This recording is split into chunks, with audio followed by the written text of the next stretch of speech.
Friends, আজকে আমরা এই ভিডিও দেখে নেব যে রিয়েলমি C67 বা রিয়েলমি সেটগুলোতে যেগুলোতে এই পাওয়ার রাইট সাইডে যে পাওয়ার অফ অন সুইচ আছে, ওটা যখনই আপনারা চেপে ধরতে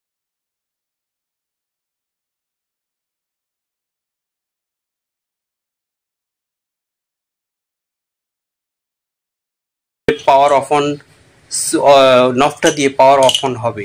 তো এটার জন্য যেটা করতে হবে, সিম্পলি আপনারা মোবাইলের সেটিংসে চলে আসবেন। সেটিংসে আসার পরে দেখুন আমি সেটিংসে চলে আসলাম। সার্চ বারে এখানে লিখবো প্রেস, PRESS, প্রেস লেখার পরে দেখুন চলে এসছে। একেবারে উপরে যেটা আছে press power button to end call, এটাতে ক্লিক করলাম। দেখুন press power button to end call, এক এক করে সবগুলো আছে। আচ্ছা, সেকেন্ডটা আছে press and hold power button, এইভাবে এক এক করে আছে। দ্বিতীয়টায় চলে আসলাম, press and hold power button, এখানে ক্লিক করলাম। এখানে আসার পরে দেখুন দুটো অপশান আছে, একটা আছে হচ্ছে ভয়েস অ্যাসিস্ট্যান্স আর উপরে আছে পাওয়ার মেনু।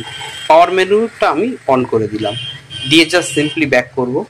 দেখুন আমি লাইভ আপনাদের সামনে করে দেখাচ্ছি। ব্যাক করব, করার পরে এই জাস্ট এই যে পাওয়ার অফ অনটা এবার আমি একবার প্রেস করে রাখবো। দেখুন উপরে তুললে রিস্টার্ট এবং নিচে আনলে পাওয়ার অফ অন হয়ে যাচ্ছে। তো ফ্রেন্ডস, এই ছিল ভিডিওটি ভালো লাগলে অবশ্যই লাইক কমেন্ট শেয়ার করে সঙ্গে থাকবেন। Thank you very much.